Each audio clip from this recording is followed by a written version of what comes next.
भारत भौगोलिक दृष्टि से विश्व का 7वां सबसे बड़ा देश है। हर एक देश के कुछ अंतिम बिंदु होते हैं। चलिए उन बिंदुओं को जान लेते हैं।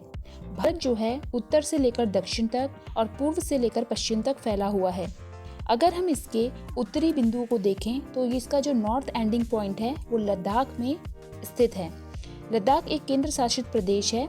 यहाँ के काराकोरम रेंज के सियाचिन ग्लेशियर पर इंदिरा कॉल पॉइंट है जो नॉर्थ का एंडिंग पॉइंट माना जाता है। सर्दियों के समय यहाँ का तापमान -50 डिग्री सेल्सियस तक गिर जाता है। अब पूर्व के अंतिम बिंदु के बारे में जान लेते हैं। यहाँ पर अरुणाचल प्रदेश राज्य है।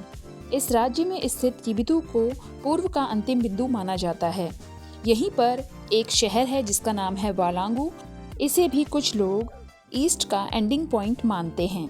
वैसे इसे भारत का अंतिम पूर्वी शहर माना जाता है जो कि LAC line of actual control के पास है।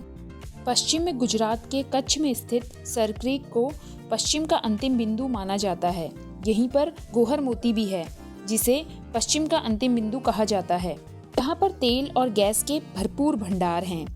इस क्षेत्र को लेकर भारत और पाकिस्तान के बीच विवाद भी है।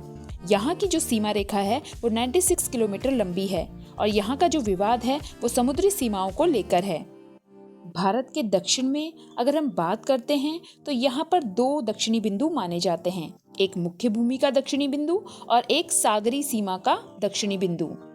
सबसे पहले मुख्य भूमि के अंतिम दक्षिणी बिंदु को देख लेते हैं। यह है प्रायद्वीपीय भारत का दक्षिणी बिंदु है। इसे केप केमोरिन कहा जाता है या कन्याकुमारी। यह तमिलनाडु में स्थित है। इसका लैटिट्यूड 8.6 डिग्री नॉर्थ है। अब हम भारत के सागर में स्थित ग्रेट निकोबार आइलैंड पर इंदिरा पॉइंट पर चलते हैं। इसे पिग्मेलियन पॉइंट या पार्सन्स पॉइंट भी कहा जाता है। यह 2004 के सुनामी के कारण पानी में डूब गया था।